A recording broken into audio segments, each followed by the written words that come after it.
بسم اللہ الرحمن الرحیم.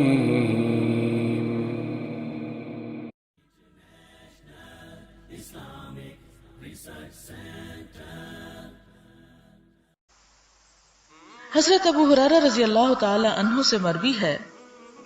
کہ حضور صلی اللہ علیہ وسلم نے فرمایا، اس ذات کی قسم جس کے قبضہ قدرت میں میری جان ہے، میں نے یہ ارادہ کیا کہ لکڑیاں اکٹھی کرنے کا حکم دوں،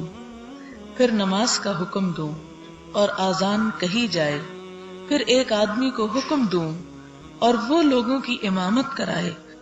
اور پھر میں ان لوگوں کی طرف جاؤں جو جماعت میں حاضر نہیں ہوئے اور ان کے گھروں کو آگ لگا دوں. یہ بخاری اور مسلم کی روایت ہے. یعنی آپ صلی اللہ علیہ وسلم نے ان لوگوں پر سخت غصے کا اظہار فرمایا جو اذان کی آواز سن کر گھروں میں ہی نماز پڑھ لیں.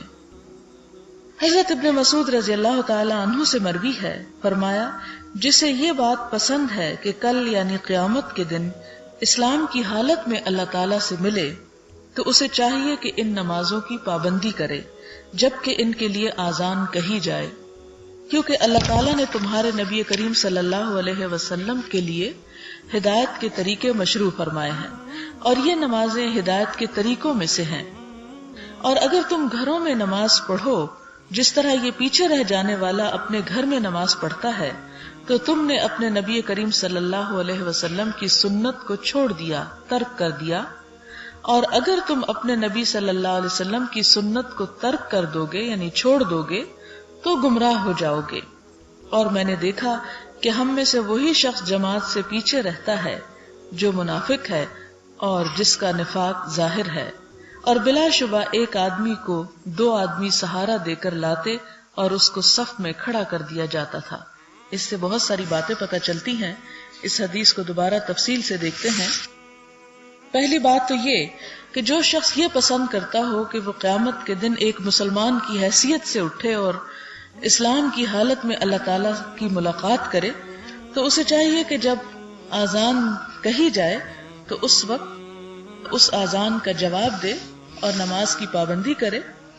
اور ہدایت کے طریقے کی پابندی کرے. اور وہ کیا ہے کہ حضور صلی اللہ علیہ وسلم کی سنت کے مطابق مسجد میں جائے، کیونکہ جس نے میری سنت کو ترک کر دیا تو وہ گمراہ ہو گیا. گویا مسجد میں جانا اسلام کے شعائر میں سے ہے، اسلام کی پہچان ہے، اور مسجدیں تعمیر ہی اس لیے کی جاتی ہیں کہ وہاں پر نماز پڑھی جائے،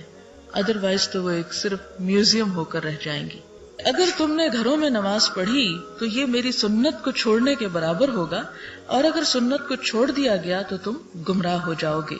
اور میں نے دیکھا کہ ہم میں سے صرف وہی شخص جماعت سے پیچھے رہتا تھا جو منافق ہے. یعنی آپ صلی اللہ علیہ وسلم کے زمانے میں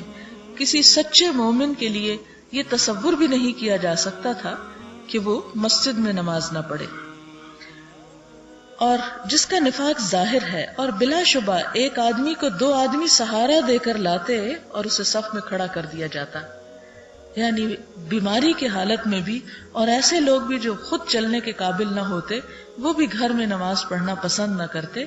لوگ انہیں اٹھا کر لاتے اور وہ مسجد ہی میں نماز ادا کرتے.